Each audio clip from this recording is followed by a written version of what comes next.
What's going on, friends? It's your main man, Murda. Today I am here kicking it with my new friend Ding Ruchang on the premium tier 7 Pan-Asian destroyer, Loyang. As part of the Element of Choice campaign, I know many of you are wanting to take a closer look at the ship to decide if you would like to select it as your reward for completing this campaign. So here we go. Now, Ding here was telling me that between 1927 and 1949, there was a civil war in China between the Republic of China and the People's Republic of China, or the Chinese Communist Party. When that war ended, the PRC controlled the entire mainland of China, while the Republic of China was forced to retreat to the island of Taiwan. To support the fight against the spread of communism and to maintain a foothold in the region, the U.S. Navy gave Loyang and several other Benson-class destroyers to the Republic of China. These ships' main purpose was to patrol the Taiwan Strait and hold off any naval invasion of Taiwan. Quickly looking at the armor, you can see here that this is pretty standard destroyer 20mm armor across all parts of the ship. The upgrade slots, I went with Aiming Systems Mod 1 in Slot 1, Propulsion Mod in Mod 2, and I'm going to get into the importance of this mod slot once we get into the gameplay part of the video. But basically this mod is going to allow you to more effectively move forward and backward from a stop position in your own smokescreen. Now in Mod Slot 3, it's really important to go with Concealment System, because this is going to allow you to keep a concealment radius that is smaller than the radius of your sonar. And we'll talk about that more here in just a second. In Slot 4, we went with Gunfire Control System. Now, if you opt to use the shorter range torpedoes, which I'm going to show you in just a second, you may choose to do the Torpedo Launchers Mod 3 here, which is going to reduce the reload time at the risk of your torpedo launchers becoming incapacitated. Now in Mod Slot 5, this is where things get real interesting. You can apply this mod to get faster torpedoes that do more damage, but it does increase the reload time. You do lose about 2.5 kilometers of range, and you do have to give up a little bit of torpedo detectability. But to you destroyer aficionados, this might be something that you gravitate towards if you're used to playing those American gunboat destroyers really well and are used to dealing with those shorter range torpedoes. But it's really nice to have the option with the Loyang to do something either short or long here. Now what I'm going to show you next is what really makes Loyang the belle of the ball, in my opinion. She's got a 5.4 kilometer sonar, and that is the longest sonar radius of any destroyer in the game currently. It's going to give you a chance to pull up on enemy destroyers in those initial engagements, pop your smoke, pop your sonar, and just roast them from concealment. Of course, when you're pairing that with a nice long 2-minute American smokescreen, she just does wonders. And we finally have a 5+ kilometer sonar at tier 7 for destroyers, and I'm absolutely loving it. Survivability, she's got 18,760 hit points. I do have Sims buffing this a little bit as an inspiration, so her base without Sims is in the 1600s, which is pretty low for tier 7. She's definitely below average for health pool at tier 7.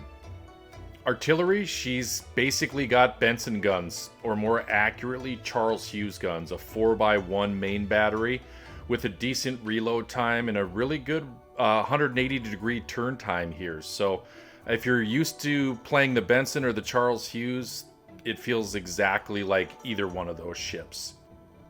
Now the stock long-range version of these ships give you a 9.2 kilometer range with 55 knot speed. It is a 2x5 that reloads every 109 seconds with a max damage of 11,600, so kind of basic standard American torpedoes. Again, if you're used to playing the Benson, they will perform a lot like that in game. Her AA is pretty average for a tier 7 destroyer at 46, and I'd say the same for her maneuverability at 39.5 knots. The rudder shift time is nice, and as well as the turning circle radius. Now, the concealment, you'll notice that I have nestled right at 5.3 kilometers for detectability. That allows me to stay just beneath my sonar detection radius. So if anything spots me, I'm going to be able to pop that sonar in emergency situations just to figure out where it is and what direction it's coming from, especially if it's out detecting me and or moving away from me or approaching me. Let's go ahead and jump in and take a look at Ding Ruchang. His base trait of Gunslinger will buff your main battery reload time to the tune of about 4%. Of course, you can apply him and this base trait as an inspiration to any of the commanders in your fleet. Now, because he is a universal style commander, you will lose access to some of the more classic destroyer commander traits and skills, such as Observant Rage, 1,000 Cuts, and Torpedo Safari. But here's what you can do with them. Contract is imminent, burn it down. Of course, no fly zone in skill slot 1. In skill slot 2, you have access to Look at Me Now, which I went with, Crisscross, or before it's too late in that third option. Of course, I went with Look at Me Now, which allowed me to get my concealment to just below the radar radius. In skill slot 3, you have the options for Back in Stock, On Second Thought, or Velocious, which of course is gonna buff your maximum movement speed. And then in skill slot 4, you've got the option to do either Steer Clear, Reaching Out, which is what I ultimately chose here, or Smoke on the Water. Now, his legendary skill slot is just fantastic. You've got a lot of versatility down here. I'm currently running Unstoppable. You'll see, though, that you can run either Will to Rebuild or Fully Packed here as well. So if you want to throw an extra radar and an extra smoke on your ship, you can do that with Fully Packed. Or if you want the ability to regenerate your health a little bit with Will to Rebuild, you've got that option too. Of course, if you go with either one of those, you are losing Unstoppable, which in my opinion is very, very valuable to destroyer player. For inspirations, I went with Eric Bay, again to reduce my concealment a little bit, and of course Sims to buff my overall ship's HP, which I think is pretty darn necessary when you're running the Loyang. So let's take this gal out to the open water and see if I can't showcase her abilities a little bit here for you.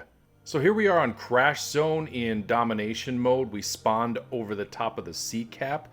You'll notice I've got one cruiser and one battleship with me here on this spawn, and that's going to give me a chance to go ahead and push very aggressively into the sea cap here.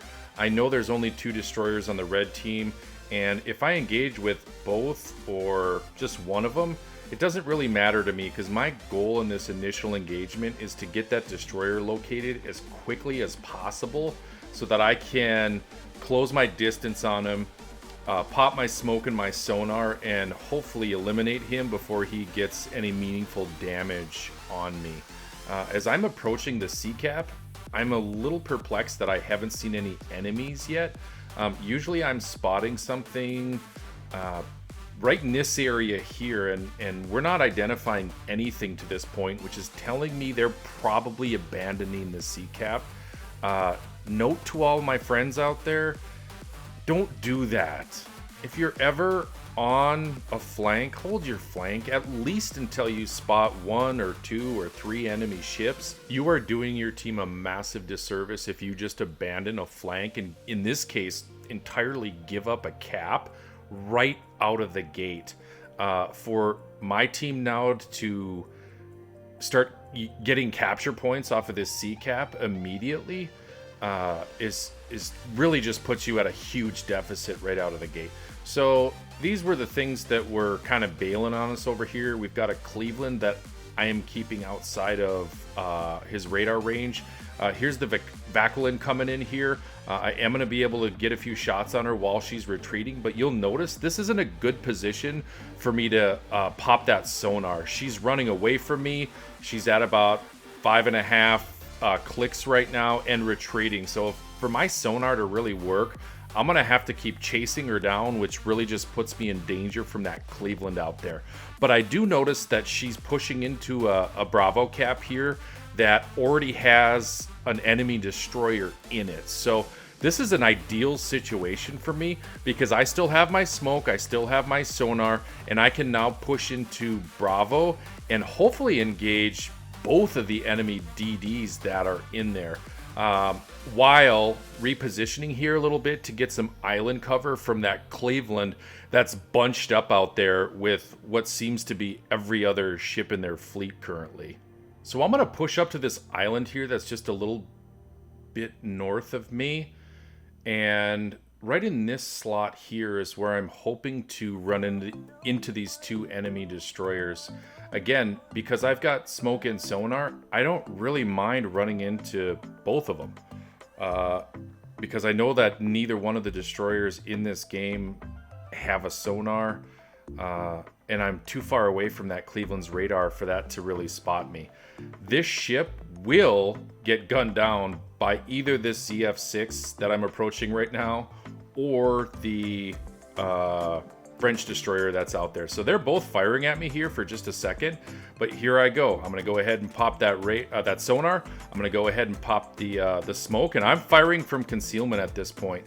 I've identified that he's dropped his torpedoes because I am running sonar, and because I'm running that propulsion mod, I can move forward, or in this case reverse, very aggressively, and I don't need to be worried about those torpedoes hitting me. I can reposition against those torpedoes very, very quickly. That mod slot 2 is so important for that very reason.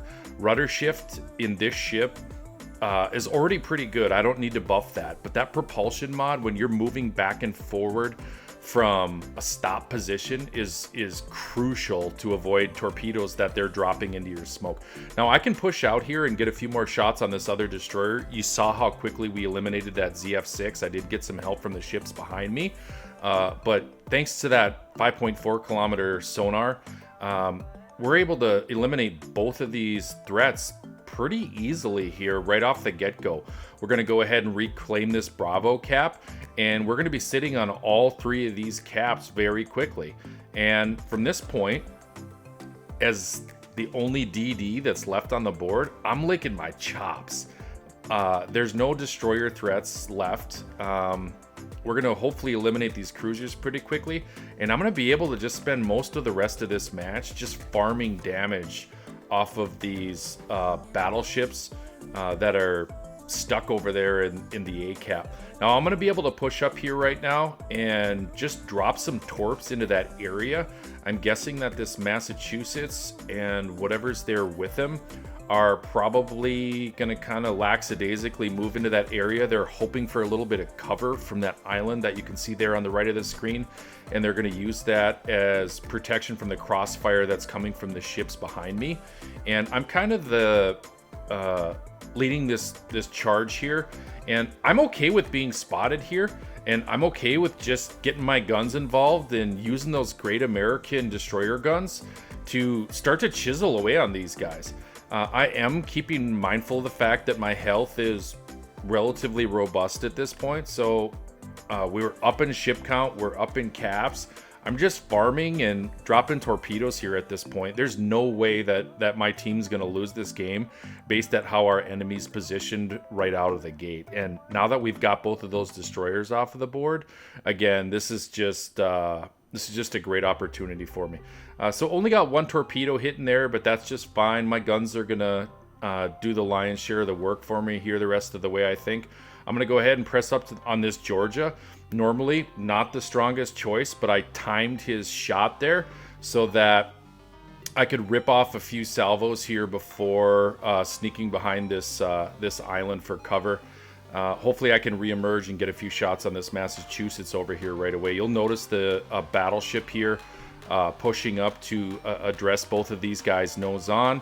And this Massachusetts is going to try to use will to rebuild, and fine by me. I'm just going to farm more damage off them and keep going about my merry way here. So I want you guys to pay attention to all the ribbons that I'm collecting throughout this battle. There's oftentimes in forums and on social media, people asking questions about how do I really get more XP out of a match. And defending caps, the way that I'm doing right now, basically shooting enemies in a cap that's currently being contested, is a great way to do that. We already have the A cap lockdown, but this red team is trying to take it right now. So as I'm firing on them, I'm collecting those green defend ribbons, and those are all things that really add up to your total XP that you're receiving throughout the game. So when I'm in farming mode, these are the kind of opportunities that I'm looking for. Again, we're up on ships. There's no way that we're going to lose this match. I'm not too concerned about any of these battleships doing any sort of catastrophic damage to me right now, based on how they're positioned and the way they've performed throughout this battle. I'm going to go ahead and pop a smoke here and just take a chance to continue to whittle down and hopefully take care of this Massachusetts once and for all. There he goes. And from here, I can move on to this Georgia. Oh man, he just got walloped by my division mate there. And then we've got a Vanguard that's coming out as well. So again, there's 6 minutes left in this match. It's well in hand, and I'm just farming for damage from here on out. So I want to shift gears now and talk a little bit about the pros and cons of the Loyang as this match wraps up. Here's what I can say the pros are. Of course, you've got that fantastic sonar. It's the best sonar at tier 7 or for any destroyer in this game for that matter at 5.4 kilometers. The torpedo option in that mod slot 4 to either go with the shorter, faster, heavier hitting torpedoes, or to go with the longer, slower, slightly less impactful torpedoes. It's nice to have that option in your torpedo arsenal on this ship. She's very maneuverable, and her turret traverse is fantastic. So it's very easy to get those American style guns on your target as quickly as possible. You don't have to go out of your way to really buff turret traverse or anything like that. They're already going to be just great American destroyer guns.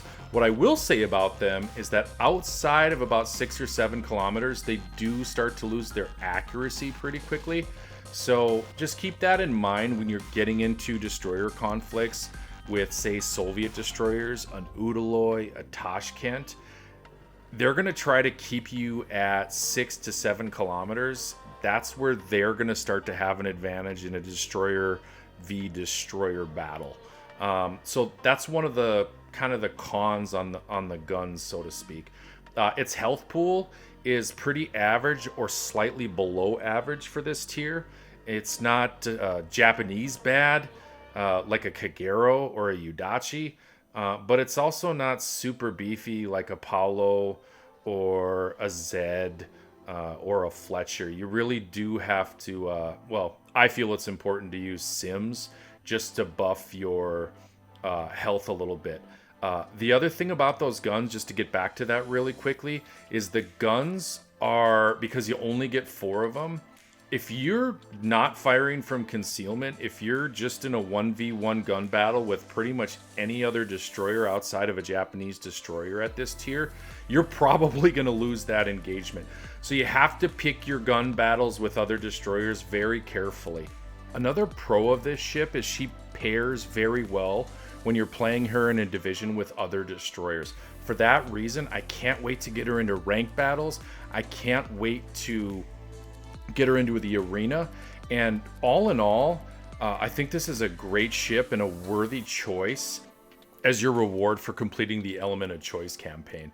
So people have been asking me, Murder, which one should I go with, the Loyang or the Friesland? And I will tell you that if you tend to enjoy playing destroyer gunboats more, I'm going to steer you towards the Friesland. If you enjoy playing torpedo and utility destroyers more, I'm going to tell you to go with the Loyang. They're both great ships. It's just choosing the one that complements your playing style. You really can't go wrong with either one of these. You guys, thank you so much again for checking out my video.